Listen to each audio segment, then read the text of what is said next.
I'm starting my first real budget this weekend. I've set it all up. What's it actually going to feel like? Honestly? Yeah, honestly. Not the motivational version. What actually happens? Week 1 is uncomfortable in a specific way you won't expect. Week 2, you will want to quit. Week 3, it starts to shift. Week 4, you will understand why you needed this 2 years ago. That's more honest than I expected. Most budgeting content tells you how to set up the budget. Nobody explains what it is going to feel like when you actually run one for the first time. That's why most people quit in week 2 without knowing that week 3 exists. What happens in week 2? You go over in a category, and then you have to decide whether that means the system failed or the system is working. What's the right answer? The system is working. It's showing you something real for the first time. What you do with that information is the whole skill. NerdWallet's annual financial literacy research has found that among Americans who try Budgetout for the first time, the most common period of abandonment falls between weeks 3 and 6. Not the first week, when motivation is still high and the novelty is fresh. Not month 3, when the habit has typically been established enough to persist. Weeks 3 through 6, the period when the budget has been tested, but the habit is not yet automatic. When the discomfort has become familiar but has not yet been replaced by the feeling of control that comes from a full month completed. Most people who quit during this window do not quit because the budget was wrong for them, or because their income was too low, or because the method was flawed. They quit because nobody told them what the experience was going to feel like week by week, and they mistook the normal discomfort of building a new financial habit for evidence that the effort was not working. You are about to know in advance what each week of your first month on a budget actually feels like.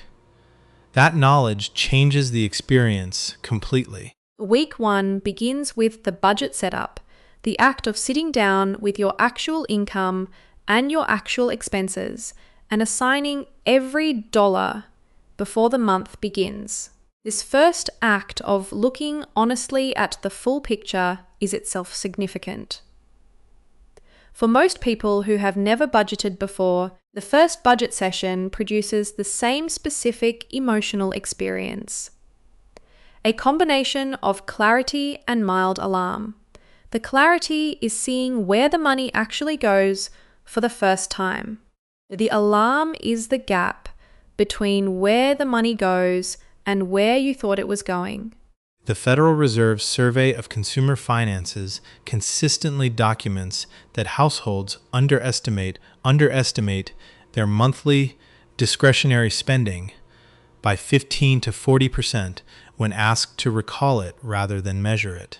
Seeing the actual numbers in week 1, the dining out category, that is 3 times higher than expected, the subscription charges that add up to twice what you thought, the miscellaneous spending with no category that accounts for a meaningful percentage of income, is not a sign that you are spending too much. It is a sign that the budget is doing its job. Visibility is what it is supposed to produce. The discomfort of seeing is not the problem. It is the first productive step. Also in week 1, your first category friction. You will want to make a purchase in a category that you have already assigned. You will check the category balance either in an app, on a spreadsheet, or in a cash envelope, and discover that you have either spent it all already or have less than you thought. You will have a moment of decision. Buy it anyway and ignore the budget, or check another category and make a deliberate trade, or wait until next month. This moment is not a test you are failing. It is the first moment of financial awareness the budget was designed to produce. Whatever you choose, you are choosing consciously instead of by default. That is the whole point. Week 2 is the hardest week. James Clear in Atomic Habits describes the experience of building any new habit as having a dip in the middle. The period between initial motivation and established automaticity, when the behavior requires the most deliberate effort and produces the least intrinsic reward. The budget's week 2 dip is specific. You will go over in at least one category, possibly two. This is not failure. It is the most reliably predictable event of the first month of budgeting, and it carries the most important lesson. When a category goes over, the budget is working. It is telling you something true and specific about the gap between what you planned and what you actually spent. For many people, this gap exists in groceries, the category that is almost universally underestimated by first-time budgeters. For others, it exists in dining out, personal spending, or the catch-all miscellaneous category. What you do in the moment of discovering the overage defines the difference between budgeters who quit in week 2 and budgeters who make it to month 3. The correct response is this. Take stock of what remains in other categories. Identify any category where you have room, any category where the budgeted amount has not been fully spent. Move the needed amount from that category to the one that went over. This is not cheating. This is an intentional reallocation. You are making a conscious decision to reduce spending in one area to cover an overage in another, rather than simply spending without awareness. Log the adjustment. Continue the month. The adjustment tells you two things. First, whether the overage category needs a higher ceiling next month. Maybe dining out genuinely needs $180 rather than $150 for your actual life, and the budget needs to reflect that. Second, which category could sustain a lower ceiling? If personal spending had room to spare, perhaps it was budgeted too high and can give some of that ceiling to dining out going forward. Week 3 is when the budget starts to feel different. You have survived 2 weeks of checking categories before spending. The check has become a habit. Not automatic yet, but familiar enough that it no longer requires a deliberate pause to remember to do it. In week 3, most first-time budgeters experience a specific moment that stays with them. They encounter something they want to buy. They open their budget category. They see that the money is not there, and they choose not to buy it, not with resentment, with a calm, clear sense that the choice was already made when the budget was built. The item can wait until next month when the category refills.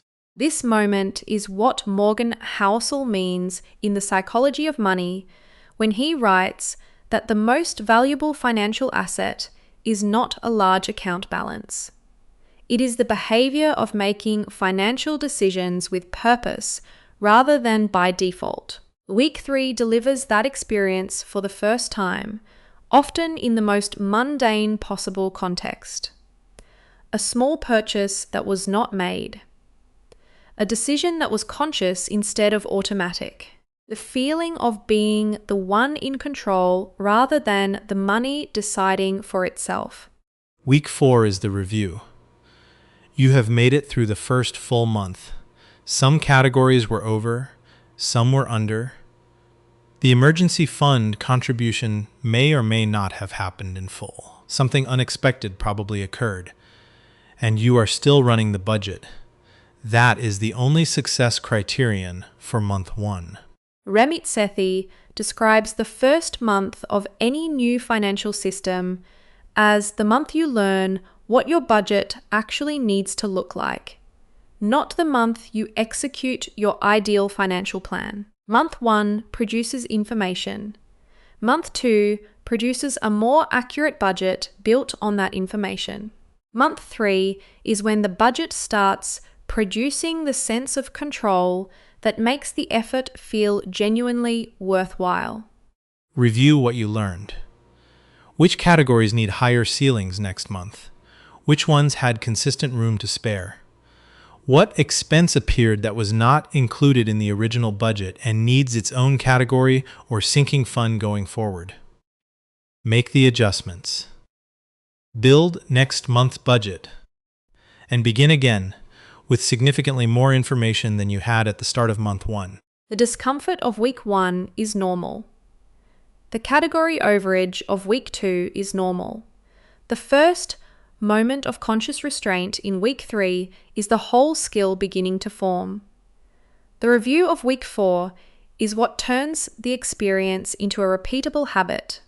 Most people quit before week 3 exists. You now know it exists. That changes everything. So week 1 is uncomfortable because I'm seeing the real numbers for the first time. Week 2, I'll go over in something. Week 3, it starts to click. Week 4 is the review. That's the honest sequence. The quit point for most people is somewhere in week 2, before they know week 3 is coming. And when I go over in a category, I don't quit. I move money from another category and adjust next month's ceiling. That adjustment is how the budget gets accurate.